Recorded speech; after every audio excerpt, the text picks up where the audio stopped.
Hello guys, welcome back to my channel Arushi Saha লাইফস্টাইলে। আশা করছি তোমরা সকলেই খুব ভালো আছো, আমিও খুব ভালো আছি।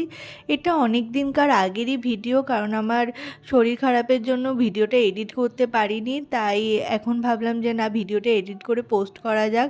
তাই জন্য এখন ভিডিওটা এডিট করতে বসে পড়েছি। তো এটা শীতকালের ভিডিও, শীতের শুরুর দিকেরই ভিডিও। আমরা সবাই মিলে একটা পিকনিক করেছিলাম, তখন বেশ ঠান্ডা ঠান্ডাই ছিল। তো আমরা সবাই মিলে ভালো পিকনিক করেছি, এনজয় করেছিলাম। তো সেই ভিডিওটাই আজ তোমাদের সাথে শেয়ার করছি। চলো তোমরা পুরো ভিডিওটা দেখতে থাকো। এদিকে মা বসে পড়েছে রান্না করতে, কারণ আমাদের রাত্রিবেলা পিকনিক হচ্ছিল। আর এখানে সবাই দেখো নাচ করছে। এটা রাখেদির মা। তো এখানে সবাই মিলে নাচ গান করছে, তো বেশ মজা করছিল। কিন্তু এখানে আমি নাচের গানগুলো দিতে পারিনি, কারণ কপিরাইট চলে আসবে সেই জন্য। তো শুধু আমি নাচগুলোই দিয়েছি। তো তোমরা এই পুরো ভিডিওটা দেখতে থাকো, তোমাদেরও বেশ মজা লাগবে। তো আমরা বেশ মজা করে আনন্দ করে পিকনিক করেছি। আর এখানে দেখো বেগুন ভাজাও হয়ে গেছে, আর মাংস যেহেতু রান্না হবে তাই জন্য পেঁয়াজ কুচিও করা হয়ে গেছে।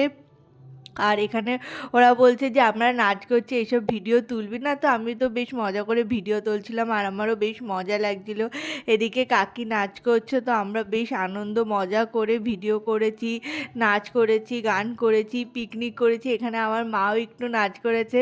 কাকি জোর করে আমার মাকে নাচিয়েছে। মা কোনোদিনও নাচ করে না, বাট কাকির সাথে সাথে আমার মাও একটু নাচ করে নিয়েছে। তো সবাই খুব আনন্দ করেছি সবাই।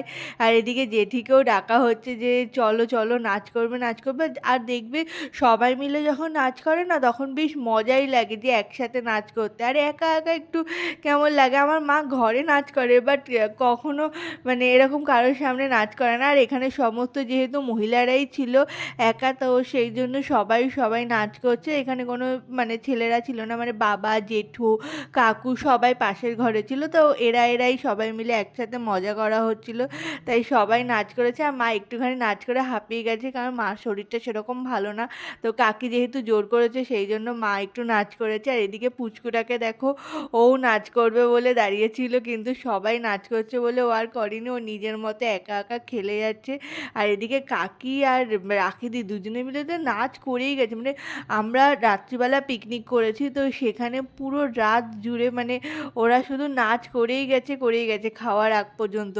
আর এদিকে আমার মুখটাও তোমাদের সাথে একবার শেয়ার করে দিয়েছি। আমাকেও নাচ করতে বলেছিল, বাট আমি আর নাচ করিনি। তো আমি এদের দাঁড়িয়ে এদের নাচগুলোকে দেখছিলাম। আর প্যান্ডেলটা দেখো কাকু করেছে, মানে রাখি ঈদের বাড়িতে এটা পিকনিকটা করা হয়েছে। এসছি তো সেজে গুজে তো না আসলে প্যান্ডেলটা হয়। দেখো খুবই আমি সুন্দর সুন্দর করে করেছে। একদম সেজে গুজে চলে এসেছি পিকনিকে। আর ওইদিকে নাচ গান হয়ে গেছে অলমোস্ট, মানে এক রাউন্ড হয়ে গেছে। এদিকেও চলে এসেছে রান্না করতে। তো এখানে ও চিকেনটাকে রান্না করে নেবে। আর ও চিকেন না খুব সুন্দর রান্না করে, তাই পিকনিকে ওকেই বলা হয়েছে যে তুই এবার চিকেনটাকে রান্না কর। ওর জন্য চলে এসছে চিকেন রান্না করতে। আর এদিকে দেখো গ্যাসের মধ্যে দিয়ে দিয়েছে আলুগুলোকে ডুমু ডুমু করে কেটে ভাজতে বসিয়ে দিয়েছে। তো ওইদিকে মজা হচ্ছিল। আর তোমাদেরকে বললাম না, বাবা, জেঠু, কাকু, ভাইরা সবাই আলাদা এক জায়গায় একটা ঘরে রয়েছে। এদের এখানেই আমি এখানে চলে এসেছি। তো এখানে সবাই মিলে দেখি সবার হাতে একটা করে ফোন। জেঠুর হাতে একটা ফোন, বাবার হাতে, ভাইদের হাতেও সবার হাতে একটা করে ফোন। তো সবাই ফোন নিয়ে ঘাটাঘাটি করছিলো। তাই আমি বলছি যে ওইদিকে আনন্দ মজা সবাই মিলে করছে, আর তোমরা এখানে দাঁড়িয়ে দাঁড়িয়ে ফোন ঘাঁটছো। তাই জেঠু বলছে হ্যাঁ আমিও ফোন ঘাঁটছি, আর ওরা তো ফোন ঘাঁটছে। তো আমি এখানে ওদের সাথে কথা বলছিলাম। তো এদের কথাগুলো আমি আর শোনাতে পারলাম না, কারণ ওইদিকে গান বাজছে। আর গান যেহেতু বাজছে, তো সেই জন্য আমি মানে এখানে ভয়েস ওভারই আমার তোমাদের সাথে দিতে হলো। তো এখানে জেঠু বলছে হ্যাঁ আমি ফোন ঘাঁটছি, কী করবো, আর বসে সময় পাস হচ্ছে না, তাই ফোনটা নিয়ে ঘাঁটছি। বাবাকে বললাম তুমিও কেন ফোন ঘাঁটছো, তো বাবারও সেম কথা। তো টাইম পাস হচ্ছে না, তাই বসে বসে ফোন ঘাঁটছি। আর ওদের তো কিছু বলতেই নেই, একজন পাবজি নিয়ে বসে রয়েছে খেলার জন্য। তো সবাই এদিকে গেম খেলছে, তারপর এদেরকে ডেকে ওই ঘরে নিয়ে যাচ্ছি। তারপর আমি আবার চলে এসেছি পিকনিকের ওখানে, মানে ও রান্না করছে যেহেতু, তো সেই জন্যে রান্নাটাকে পুরো ক্যাপচার করার জন্য আমি আবার চলে এসেছি এখানে। তো এখানে ও দেখলাম সমস্ত কিছু ফোড়ন দিয়ে দিয়েছে, জিরা, তেজপাতা, শুকনো লঙ্কা, তো সমস্ত কিছু ফোড়ন দিয়ে দিয়েছে। আর এখানে সবাই বসে বসে গল্প করছিল। আর আমি ওই পুচকুটাকে ডাকছিলাম যে আয় তুই একটু কিছু বল আমার ক্যামেরাতে। তো ওই ক্যামেরার সামনে এসে নিজের ছবি দেখে তো বেশ মজা পাচ্ছিল। আমি বললাম একটু বাই বাই করে দে। তো দেখো এখানে বাই বাইও করবে। তো লজ্জাও পাচ্ছিল ক্যামেরার সামনে আসতে। তারপর আবার ও চলে গেল। আর এদিকে ভাই চলে এসছে। তোমরা আমার ভাইকে আগে দেখতে পাওনি, কারণ ও তখন ছিল না, ও গেছিল পড়তে। তারপর ও চলে এসছে। আর এখানে মা, কাকি, বাবা, জেঠু সবাইকে ডেকে নিয়ে আসলাম বললাম না, তো এখানে সবাইকে ডেকে নিয়ে এসে এক জায়গায় বসিয়েছি। তো সবাই মিলে এখন গল্প করছে। আর এদিকে ও চিকেনটাকেও রান্না করে নিচ্ছে। চিকেনটাকে আগে সমস্ত মশলাপাতি দিয়ে ম্যারিনেট করে রেখে দিয়েছিল। তো এখন সমস্ত মশলা কষানো হয়ে গেছে। এরপর একে একে চিকেনটাকে দিয়ে দেবে, কারণ অনেকটা পরিমাণে যেহেতু চিকেন আছে না, সেই জন্য ও একা পারছিল না, তাই কাকুর হেল্প নিচ্ছিল। কাকু বলতে হচ্ছে এটা হচ্ছে ওর বাবা, তো এর হেল্প ও নিয়ে নিচ্ছিল। তো কাকু এখানে চিকেনটাকে কড়াইয়ের মধ্যে দিয়ে দিচ্ছে আর ও নাড়াচাড়া করছে, কারণ অনেকটা পরিমাণে চিকেন তো, আর সবাই মিলে যেহেতু খাওয়া হবে, তো সেই জন্য অনেকটাই চিকেন, তো একা ও পারছিল না যে পুরোটা কড়াইয়ের মধ্যে দিতে, তাই কাকু এখানে ওকে সাহায্য করে দিচ্ছে। তো দেখো চিকেনের কালারটা সত্যি খুব সুন্দর হচ্ছে, সুন্দর হয়েছে আর খেতেও খুব সুন্দর হয়েছে। আমরা যখন সবাই মিলে খেয়েছি না, চিকেনটা এত পরিমাণে সফট হয়েছিল, পুরো গলে গেছিলো চিকেনটা। তো বেশ মজা করে আমরা পিকনিকটাকে করেছিলাম। তো চিকেনের কালারটাও দেখো খুব সুন্দর এসছে, আর দেখো রঙটাও বদলে গেছে। ও তোমরা এখানে একটা জিনিস লক্ষ্য করেছো কি না জানি না, তাও আমি বলেইছি। আগে যে গ্যাসটা ছিল সেই গ্যাসটাকে এখানে মাঝে চেঞ্জ করা হয়েছে, কারণ আগে যে গ্যাসটা ছিল সেই গ্যাসটায় না ভালো আলো মানে আগুনটা বেরোচ্ছিল না, সেই জন্য রান্নাটাও খুব স্লোলি হচ্ছিল।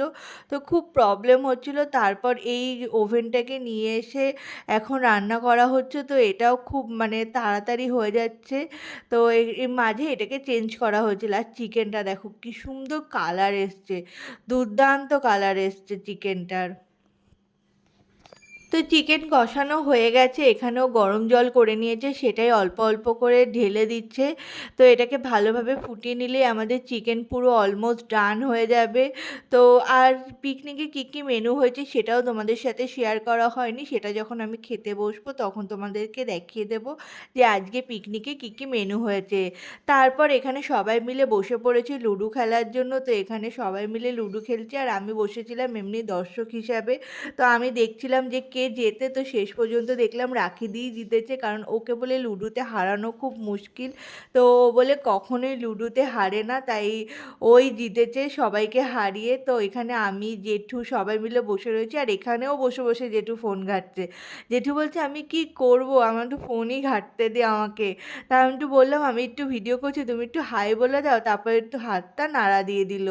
তো দেখো এখানে সবাই মিলে বসে পড়েছে খেতে। এটা প্রথম রাউন্ডের খাওয়া হচ্ছে। তো প্রথম রাউন্ডে সমস্ত ছেলেদেরকে বসিয়ে দেওয়া হয়েছে খাওয়ার জন্য। তো এখানে বাবা, ভাই, জেঠু, কাকু সবাই মিলে মানে প্রথম রাউন্ডে যত ছেলে আছে তো সবাইকে বসিয়ে দেওয়া হয়েছে। তো আর লাস্ট রাউন্ডে সমস্ত মেয়েরা বসবে, মানে দুটো রাউন্ডই বসানো হয়েছে। তখন বলা হয়েছে যে আমরা খেতে বসবো, এবার তোমরা পরিবেশন করবে। তো এখানে তারপর আমরা যখন খেতে বসছি তখন বাবা পরিবেশন করে দিয়েছিল। আর ওদেরকে জিজ্ঞাসা করা হচ্ছে যে কেমন রান্না হয়েছে, তখন সবাই বলছে মাংসটা খুব ঝাল হয়ে গেছে, কারণ বাচ্চারা যেহেতু, তো এত ঝাল ওরা খেতে পারে না, তো মাংসটা একটু ঝাল হয়ে গেছিলো। হ্যাঁ, আমিও যখন খেতে বসছিলাম আমারও মাংসটা খুবই ঝাল লাগছিলো, কিন্তু ভালো লাগছিলো, মানে একটু ঝাল হলে না টেস্টি হয় খাবারটা। এদিকে আমি বসে পড়েছি খাওয়ার জন্য। তো পিকনিকে কী কী মেনু হয়েছে সেটাই বলে দিচ্ছি। দেখো এখানে ডাল হয়েছে, তার সাথে আলুর চোখা, বেগুন ভাজা, আর এদিকে হচ্ছে চিকেন কষা। তো চিকেন কষা দিয়ে আমি ভাতটাকে মেখে নিয়েছি। আর কাকি এখানে একটা স্পেশাল চাটনি করেছে, এটা হচ্ছে তোমার মিষ্টি আলু দিয়ে চাটনিটা, তার সাথে পাঁপড় ভাজা আর গুড়ের রসগোল্লা, এই দিয়ে আমাদের পিকনিক শেষ করা হলো। আজকের মতো এখানেই টাটা বাই বাই। চলো নেক্সট ভিডিওর অপেক্ষায় দেখো। ভিডিও ভালো লাগলে লাইক, কমেন্ট, শেয়ার অ্যান্ড চ্যানেলটিকে সাবস্ক্রাইব করে দিও।